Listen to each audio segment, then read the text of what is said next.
আসসালামু আলাইকুম প্রিয় দর্শক, আশা করি সবাই ভালো আছেন। আমরা আল্লাহর রহমতে ভালো আছি। আজকে দেখব কই মাছ রান্না। এখানে কই মাছগুলো আমি কেটে তারপর ভালোভাবে ধুয়ে নিয়েছি।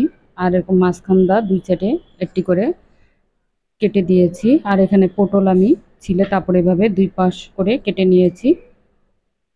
এখানে আমি হলুদের গুঁড়ো দিয়ে দিলাম 1 চামচ, 1 চা-চামচ, ধনিয়ার গুঁড়ো দিয়ে দিলাম 1 চা-চামচ, মরিচের গুঁড়ো দিয়ে দিলাম 1.5 চা-চামচ, আর আদা রসুন বাটা দিয়ে দিলাম 1 চা-চামচ উঁচু করে। আর স্বাদ মতো লবণ দিয়ে মাছগুলোকে আমি ভালোভাবে মাখিয়ে নিব। এবার মাছগুলো ম্যারিনেট হয়ে গেলে আমি এটাকে আধা ঘন্টার জন্য রেস্টে রেখে দিব, যাতে মাছগুলোর ভিতরে মশলাটা ভালোভাবে ঢুকে আর এটা স্বাদটা দ্বিগুণ বেড়ে যায়। সেজন্য এই যে দেখতেই পারছেন আমি আধা ঘন্টা পরে চুলায় একটি কড়াই বসিয়ে তার ভিতরে মাছগুলো এক এক করে দিয়ে দিচ্ছি। এবার মাছগুলোকে আমি একটু ভেজে নিব।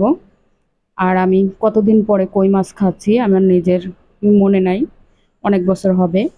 কারণ সহজে আমাদের কই মাছ খাওয়া হয় না, আপনাদের ভাইয়া এইসব মাছ পছন্দ করে না। তিনি শুধু ইলিশ মাছ, চিংড়ি মাছ, গরুর গোশ, গরুর কলিজা, ডিম এগুলোই খেতে পছন্দ করে। তাই ঘরের কর্তা যদি না খায় নিজেরও খাওয়া হয় না অনেক জিনিস। মাছগুলোকে আমি উল্টিয়ে দিচ্ছি, তাই সে পছন্দ করে না। আর আমার ছেলে মেয়েগুলো তার বাবার মতন, এটা খায় না ওটা খায় না। তার জন্য একা খাওয়ার জন্য অনেক কিছুই ত্যাগ করতে হয়, খেতে পারি না মনে চাইলেও। কিন্তু অনেক শখ করে কই মাছগুলো এনেছি। আর আজকে সবাই খেয়েছে রান্না করার পর। আর মাছগুলোকে একটু লাল লাল করে ভেজে নিয়েছি, একটু জোর করেই খাওয়ানো হয়েছে সবাইকে। একইভাবে আমি সবগুলো মাছই ভেজে নিব।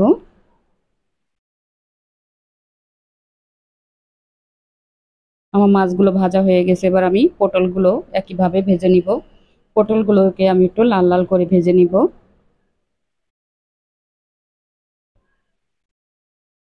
আর সে গুড়া মাছ খাবে তো এইসব ধরনের মাছ খাবে না, যেমন রুই মাছ, কই মাছ, তেলাপিয়া মাছ, এসব মাছ, কাতল মাছ, এই মাছগুলো একদমই খেতে চায় না, পছন্দই করে না।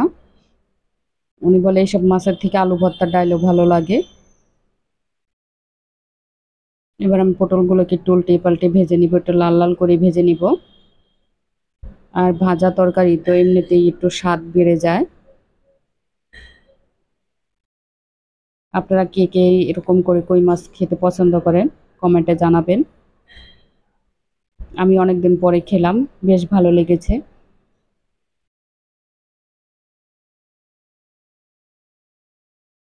আমার পটলগুলো ভাজা হয়ে গেছে, আমি এবার তুলে নিব। একইভাবে সবগুলো পটলই ভেজে নিব। ভেজে নেওয়ার পর চুলায় আরেকটি পাত্র বসিয়ে আমি তেল দিয়ে দিচ্ছি। এর ভিতরেই আমি মাছগুলো রান্না করব। এবার এখানে পেঁয়াজ কুচি আর কাঁচামরিচ কুচি দিয়ে দিব। আমি পেঁয়াজ কুচি আর কাঁচামরিচ কুচি কেটে নিয়েছি, সেগুলো দিয়ে দিলাম। এবার একটু নেড়ে চেড়ে পেঁয়াজ কুচির ভিতরে আমি আদা রসুন বাটা দিয়ে দিব, যাতে একসাথেই ভাজা হয়ে যায়। কিছুক্ষণ ভাজার পরে আমি আদা রসুনটা দিয়ে দিচ্ছি। এখানে আমি 1.5 চা-চামচ আদা রসুন বাটা দিলাম। এবার আদা রসুন আর পেঁয়াজটাকে ভালোভাবে লাল লাল করে ভেজে নিব। দেখতেই পাচ্ছেন আমার পেঁয়াজের কালারটি পুরাই চেঞ্জ হয়ে গেছে, একটু লাল লাল হয়ে গেছে। এখন এর ভিতরে আমি পানি দিয়ে মশলা দিয়ে দিব। আমি এখানে অল্প পরিমাণে পানি দিচ্ছি, আর এখানে আমি গরম পানি ব্যবহার করছি। গরম পানিটা দিলে তরকারিটার টেস্ট খুব ভালো আসে। এখানে 1 চা-চামচ ধনিয়ার গুঁড়ো, 1 চা-চামচ হলুদের গুঁড়ো। আর আমরা একটু ঝাল বেশি খাই, তাই সবসময় ঝালটা একটু বেশিই দিই। এখানে মরিচের গুঁড়ো দিলাম 1 চা-চামচ, কারণ এখানে কাঁচামরিচ আমি দিয়েছি অনেকগুলো। আর স্বাদ মতো লবণ দিয়ে এবার মশলাটাকে ভালোভাবে কষিয়ে নিব নেড়ে চেড়ে। আর মশলাটা যত কষাবেন তরকারির টেস্টটা তত ভালো আসে। খুব সুন্দর করে ভুনা ভুনা করে নিব মশলাটাকে, একদম ভাজা ভাজা। দেখেই নিচে বুঝতে পারছেন মশলাটাকে কত কষানো হয়েছে। এবার আমি পটলগুলো দিয়ে আর একটু কষিয়ে নিব, আর সামান্য পরিমাণে একটু পানি দিয়ে কষিয়ে নিব পটলটাকে, যাতে এটার ভিতরে মশলাটা ভালোভাবে ঢুকে যায় সেজন্য। এবার পটলটাকে কষিয়ে এর উপরে আমি কই মাছগুলো দিয়ে দিব। আমার এখানে পটলটা কষানো হয়ে গেছে, এবার আমি মাছগুলো দিয়ে দিব।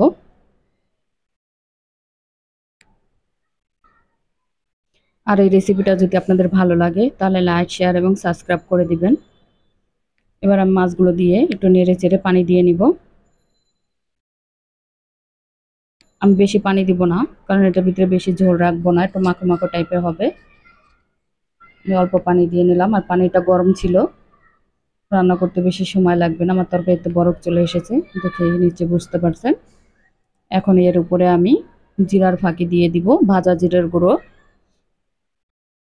এখানে আমি 4 চামচের মতন জিরার গুঁড়ো ব্যবহার করেছি, সেটাকে দিয়ে দিলাম। আর উপর দিয়ে কিছুটা ধনেপাতা কুচি দিয়ে দিলাম। এবার 2-3টা বলক দিয়ে মাছ নামিয়ে ফেলবো। দেখতে পাচ্ছেন আমার তরকারিটি হয়ে গেছে, সেই সুস্বাদু কই মাছ রান্না। দারুণ মজাদার একটি তরকারি, আপনারা এভাবে খাবেন, দেখবেন ভালো লাগবে। সবাই ভালো থাকবেন, আমাদের জন্য দোয়া করবেন। আসসালামু আলাইকুম।